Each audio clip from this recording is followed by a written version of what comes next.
What if the real cause of misery and old age isn't your health or finances, but the simple truths you stop holding on to? As we get older, it's easy to assume that the hardest part of aging is physical decline or loneliness. But ask someone truly unhappy in old age, and you'll often find they feel life lost its meaning or something important was left unresolved. The truth is, it's not always about what you didn't have, but what you didn't learn, and sometimes it's the lessons we refuse to accept that keep us stuck in cycles of regret, bitterness, or emptiness. In this video, we're going to walk through 5 life lessons that people often learn too late. But you don't have to be one of them. Whether you're 60, 70, or 85, these truths can still transform the quality of your life. They're not about pretending things are fine, they're about taking back your emotional strength, reclaiming peace, and making your later years feel not just longer, but richer and more meaningful. Now let's get started. Number 1. The lesson of letting go. One of the hardest things to accept as we get older is that not everything will be resolved the way we hoped. Some relationships don't heal, some dreams don't come true, and some things we worked for just don't last. But here's the truth. Carrying resentment, bitterness, or regret into your later years is like dragging a bag of rocks through the final stretch of a marathon. It doesn't get you where you want to go, it only makes every step heavier. Letting go is not about pretending something didn't hurt. It's not about saying it was okay when it wasn't.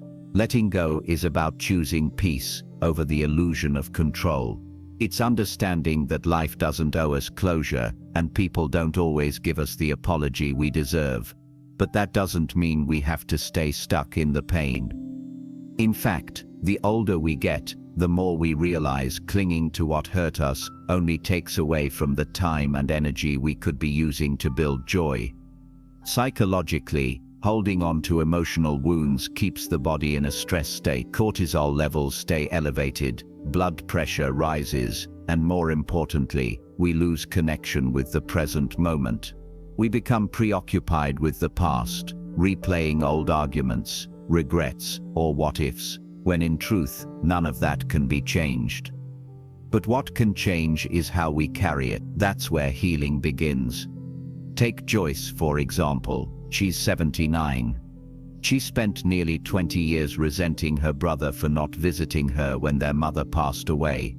Every birthday, every Christmas, she'd think about that hurt. But last year, after a long talk with a friend, she said something shifted. "I just got tired," she told me, tired of feeling angry, tired of waiting for something that was never going to happen. She didn't call her brother, she didn't write a long letter, she just made peace with herself. And she said the next morning, she felt 10 years lighter. That's the real gift of letting go. You don't do it for them, you do it for you. So if you're carrying something heavy, I invite you to ask, is this helping me live better today? Or is it stealing from the time I have left? Because the truth is, peace isn't something you stumble into at the end of life. It's something you build by choice, by forgiveness, and sometimes by walking away. Number 2, the lesson of asking for help. As we age, one of the most dangerous lies we start to believe is that we have to handle everything on our own. Maybe it comes from pride. Maybe from being raised in a generation where independence was seen as strength. Or maybe it's just the fear of becoming a burden. But here's what often gets overlooked. Refusing help doesn't make you stronger. It just makes life lonelier, riskier, and more exhausting than it needs to be. There's a quiet kind of suffering that comes with pretending everything is fine when it's not. You smile through the pain. You carry the groceries even though your back is screaming. You nod and say, "I'm doing all right," when your body, your heart, or your finances are clearly not all right. And what happens over time is you start to isolate, not because people are pushing you away, but because you're not letting them in. From a psychological standpoint, this habit of self-isolation is a survival tactic. It's a way to preserve pride and dignity in a world that often equates asking for help with weakness. But in reality, the refusal to reach out can lead to deeper problems: depression, anxiety, even physical health issues. Studies consistently show that seniors with strong support systems not only live longer, but feel better emotionally and physically than those who try to go it alone.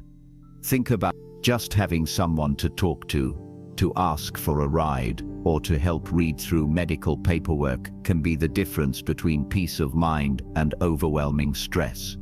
Yet so many of us suffer silently because we think, "I should be able to handle this by now." That sentence right there has probably done more harm to seniors than aging itself. I remember a man named Harold, 82 years old, proud Navy veteran, widowed for over a decade. He lived alone and rarely asked for anything. Then, one winter, he slipped on the ice walking to his mailbox and broke his hip. After surgery and rehab, he admitted something quietly. It wasn't the fall that hurt most. It was realizing, "I could have just asked my neighbor to bring in the mail." That simple act of reaching out could have saved him months of recovery and pain. Asking for help isn't about giving up your independence, it's about protecting it. It's about knowing your limits and trusting that letting others support you now means you can keep showing up tomorrow. And the truth is, you're not meant to carry everything alone. No one is. So if you're still watching this video and finding these insights valuable, please comment number 2 below to let me know you're here. And if you haven't subscribed yet, I recommend you subscribe and turn on the bell so you don't miss any videos. Your support helps us continue creating good content to inform and inspire you. Now let's move forward. Number 3. The lesson of letting go of grudges. One of the heaviest burdens we carry into old age isn't arthritis or failing eyesight, it's unresolved resentment. The grudges we've nursed for decades, the family arguments that never really healed, the friends who let us down, the moments we felt betrayed, dismissed, forgot. These emotional wounds, though invisible, can weigh on our hearts more than any physical ache ever could. And here's the thing most people don't realize. Those grudges don't punish the person who hurt you, they punish you. Over time, bitterness hardens into a kind of emotional armor that keeps out not just pain, but also joy, peace, and meaningful connection. The person who wronged you may have moved on with their life, but if you're still replaying the offense every time you're alone with your thoughts, you're the one stuck living in the past. Research on aging and emotional health tells us something profound. Seniors who carry unresolved anger and bitterness often experience higher levels of stress, poor sleep, increased inflammation in the body, and even a greater risk of chronic illness. On the flip side, those who practice forgiveness, real heart-level forgiveness, tend to report a sense of freedom, lightness, and deeper relationships, especially later in life. That doesn't mean you have to forget what happened. It doesn't mean pretending something didn't hurt, or that the person didn't do wrong. But it does mean deciding that you're not going to let that pain control the rest of your story. Forgiveness is not about saying what they did is okay. It's about saying, "I won't let what they did define my future."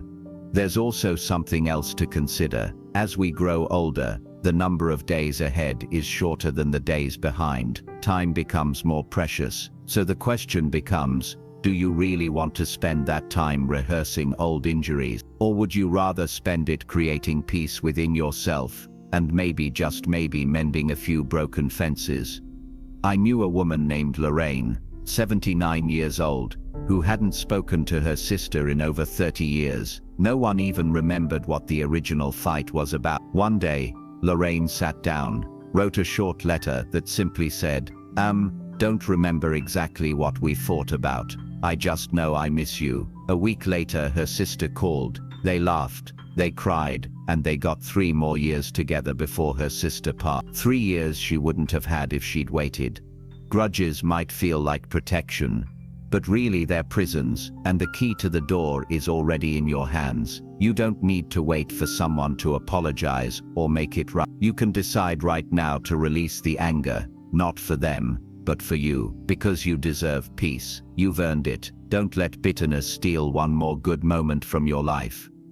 Number 4. the lesson of asking for help without shame. For many older adults, one of the most quietly painful experiences isn't physical decline or financial worry. It's the silent struggle of needing help, but feeling too ashamed to ask for it.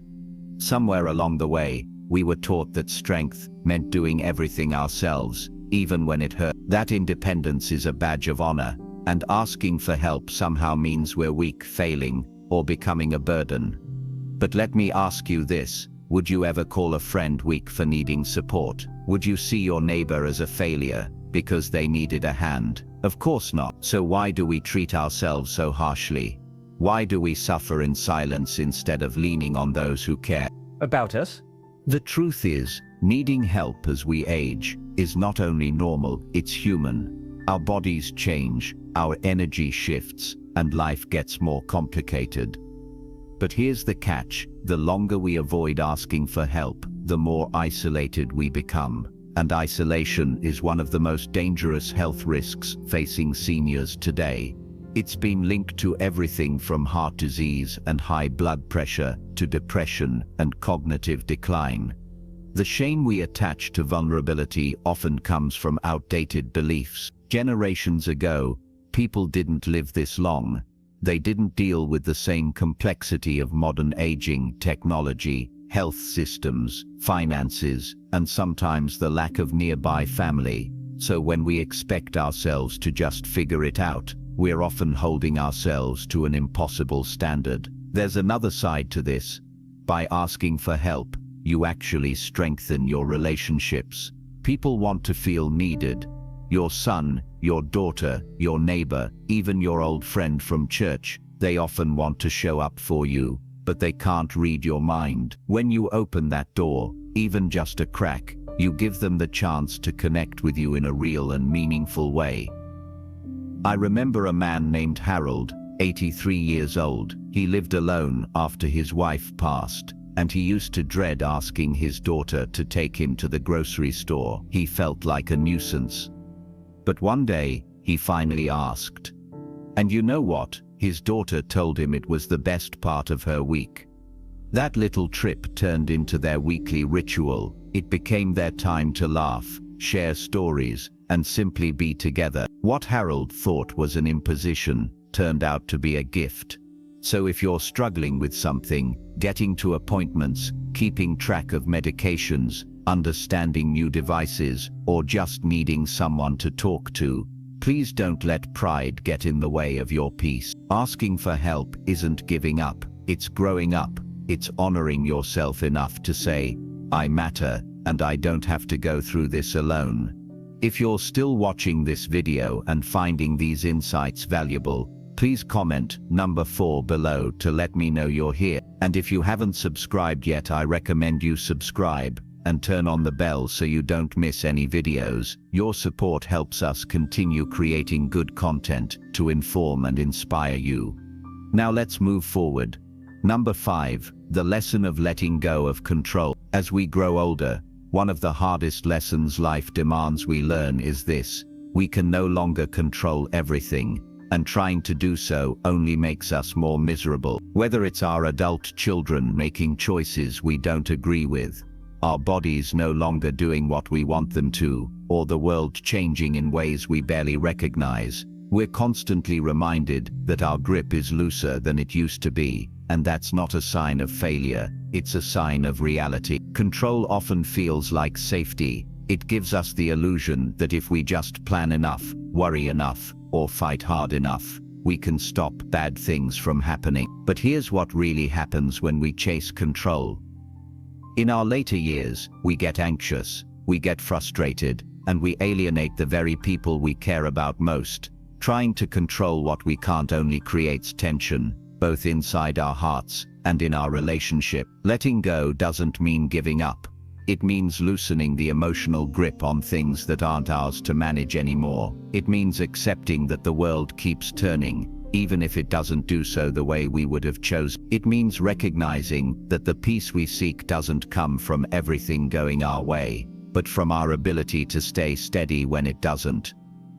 Let me share a real example. There was a woman named Carol, 79 years old, who used to get deeply upset whenever her son didn't follow her advice. She'd stew over it for days, lose sleep, and even let it affect their conversations. But after a long talk with her pastor, she made one small change. Every time she started to worry or lecture, she would pause, breathe, and say to herself, "He's living his life now, and I've lived mine." It didn't make her stop caring, but it helped her stop suffering. Over time, her relationship with her son improved, and more importantly, she felt lighter inside. This kind of emotional surrender isn't easy. It takes practice, it takes patience with yourself, and it takes trust that even if life doesn't follow your script, it can still be meaningful, beautiful, and worth showing up for every day. When we finally stop trying to manage everything and everyone, we make room for peace. We open ourselves to joy in the present moment. We allow space for laughter, for grace, and for connection, none of which need things to be perfect. They just need us to be present, humble, and open. You've made it this far in life, not by controlling everything, but by learning to adapt, by enduring storms, and by letting go when you needed to. That wisdom still lives in you. Trust, because sometimes the best thing we can do for ourselves and for those we love is to release our grip and choose calm over control. Final thoughts. When you think about it, life after 70 isn't about chasing youth or trying to prove anything. It's about deepening your understanding of yourself, making peace with the past, and protecting your emotional health from the traps that often go unnoticed. These 5 life lessons, avoiding comparisons, setting boundaries, embracing solitude, staying open to change, and letting go of control, aren't just abstract ideas. They're tools that can help you navigate this phase of life with more peace, more confidence, and more joy than you might have thought possible. You see, misery after 70 doesn't just happen overnight. It sneaks in through habits of thought, unresolved regrets, or clinging to expectations that no longer serve you. But the beautiful truth is that you still have power, you still have choice. Every single day, you get to decide how you respond, where you put your energy, and how you want to live. And sometimes that choice begins with something as simple as remembering a lesson life tried to teach you years ago, and deciding not to forget it again. There's no age limit on growth, no deadline on wisdom, and no expiration date on your ability to change your mindset and create a life that feels more aligned, more honest, and more free. You've made it through things others wouldn't understand. You've learned through experience, through hardship, through love, and through loss.